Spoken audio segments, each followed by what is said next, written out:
नमस्कार दोस्तों, स्वागत है आपका हमारा यूट्यूब चैनल ओनली ईवीएस में। और हम देख रहे हैं यहाँ स्पेशल ईवीएस। ठीक, आइए देखते हैं पहला क्वेश्चन। पारिस्थितिकी के क्षेत्र में, किसके पारिस्थितिकी के क्षेत्र में पारिस्थितिकी पदछाप मतलब इकोलॉजिकल फुटप्रिंट के मापन की इकाई को क्या कहा जाता है? तो इसको कहते हैं हमारा भूमंडलीय हेक्टर। यह उपभोग और कार्बन अवशोषक क्षमता को मापता है। किसको? कार्बन अवशोषक क्षमता को। ठीक है, क्वेश्चन नंबर देखते हैं सेकंड। कोयला आधारित विद्युत संयंत्रों से उत्सर्जित होने वाला क्या? Fly ash. किससे? कोयला आधारित विद्युत संयंत्रों से उत्सर्जित होने वाला फ्लाई ऐश प्रदूषकों में कौन सी भारी विषैली धातु पाई जाती है? तो तीन है हमारी, सिलिका, एल्युमिनियम और सीसा। इसमें जो सीसा है वो सबसे ज्यादा हमारा विषैला है, जो मर्दा और फेफड़ों को भारी नुकसान पहुंचाता है। ठीक, चलिए देखते हैं आगे। वीडियो अच्छी लगे तो लाइक करें, सब्सक्राइब करें और कमेंट करना नहीं भूलें। और वीडियो जो पीडीएफ का लिंक हमारे डिस्क्रिप्शन बॉक्स में दिया गया है, वहां से जाकर आप डाउनलोड कर सकते हैं और क्विक रिवीजन कर सकते हैं। आइए आगे देखते हैं। शांति घाटी मतलब साइलेंट बेली जो केरल में है, पाए जाने वाला कौन सा संकटाग्रस्त जीव अपनी पूंछ और चेहरे के आयाल के लिए विश्व प्रसिद्ध है? किसके लिए? अपनी जीभ और पूंछ।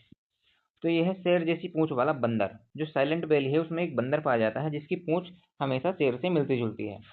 यह पश्चिमी घाट का एक स्थानिक जीव है। कैसा जीव है? स्थानिक जीव है। ठीक है। समताप मंडल में स्थित ओजोन परत की खोज सर्वप्रथम किस वैज्ञानिक ने और किस वर्ष की थी?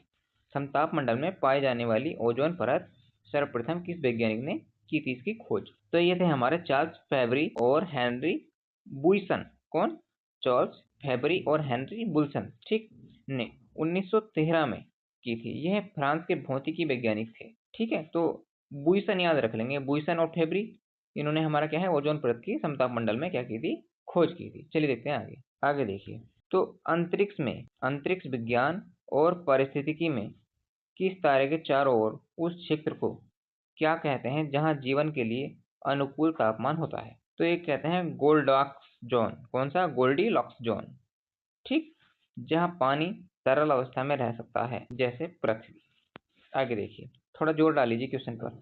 अंतरिक्ष विज्ञान और पारिस्थितिकी में किस तारे के चारों ओर उस क्षेत्र को क्या कहते हैं? किसी तारे के चारों ओर उस क्षेत्र को क्या कहते हैं जहां जीवन के लिए अनुकूल तापमान होता है? तो गोल्डी लॉक्स जोन होता है वो। ठीक है, जहां जीवन संभव है, ऐसा तारा उसके चारों ओर के क्षेत्र को जहां पर जीवन संभव हो सकता है उसे क्या कहते हैं? तो गोल्डाक्सी। चलिए देखते हैं आगे। विश्व के इतिहास में अम्लीय वर्षा मतलब एसिड रेन शब्द का सर्वप्रथम प्रयोग किस वैज्ञानिक ने किया था? तो ये थे हमारे एग्स स्मिथ। कौन? Eggs Smith, Robert Angus Smith बोल सकते हैं। 1852 में लंदन की औद्योगिक वायु में पर किया था। ठीक है, चलिए देखते हैं आगे। अगला देखते हैं, हम बात करते हैं राष्ट्रीय हरित अधिनियम। कौन सा? राष्ट्रीय हरित अधिनियम, नेशनल ग्रीन, ठीक, फुल फॉर्म होगी इसकी, ये की स्थापना किस वर्ष हुई थी और इसके प्रथम अध्यक्ष कौन थे? तो 2010 में हमारा किसकी स्थापना हुई? तो राष्ट्रीय हरित अधिकरण की स्थापना हुई। इसके जो प्रथम अध्यक्ष थे वो न्यायमूर्ति लोकेश्वर पंटा थे।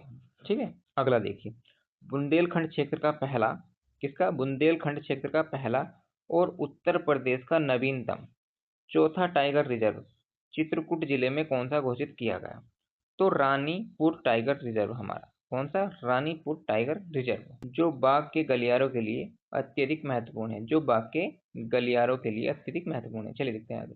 आगे हम बात करते हैं, तो उत्तराखंड के रैणी, कौन सा? रैणी गांव में 1774 में चिपको आंदोलन की शुरुआत करने वाली किस महिला को चिपको वुमेन भी कहा जाता है? तो ये हमारी कौन सी है? गोरा देवी। इन्होंने वृक्ष को कटान से बचाने के लिए महिलाओं का नेतृत्व किया। किसने? गोरा देवी ने। और कहाँ की थी? उत्तराखंड के रैणी गांव की।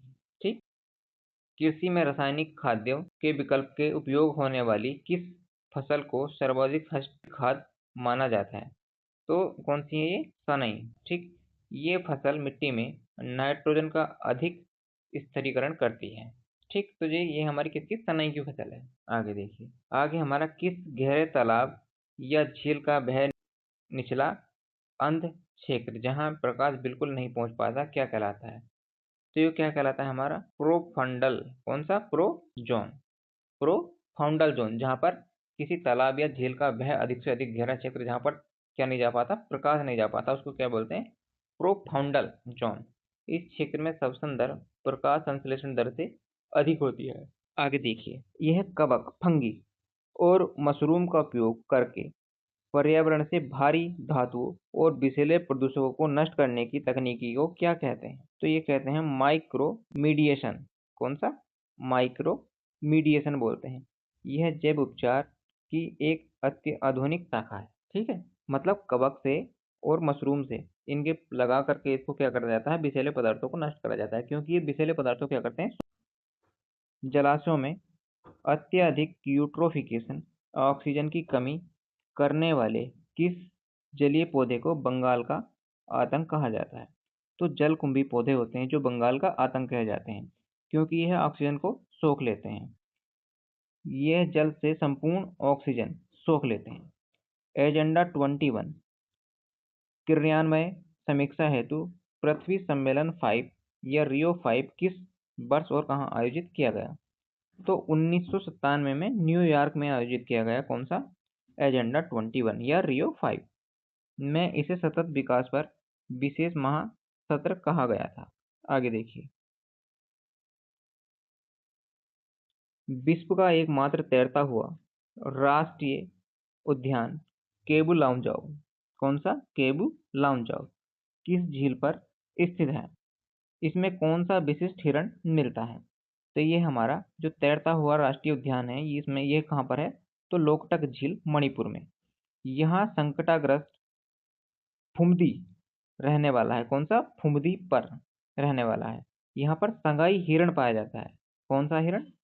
संगाई हिरण। आगे देखिए, सर्वोच्च न्यायालय ने गंगा प्रदूषण मामला मेहता बनाम भारत संघ में किस अनुच्छेद के तहत स्वच्छ पर्यावरण को जीवन का अधिकार माना है? तो अनुच्छेद 21 प्राण एवं दैहिक स्वतंत्रता का अधिकार के अंतर्गत इसे मूल अधिकार माना गया है। आगे देखिए, सर्वोच्च तैयारी और शानदार परिणाम के लिए लाइक करें, सब्सक्राइब करें और फॉलो करें। Thanks for watching.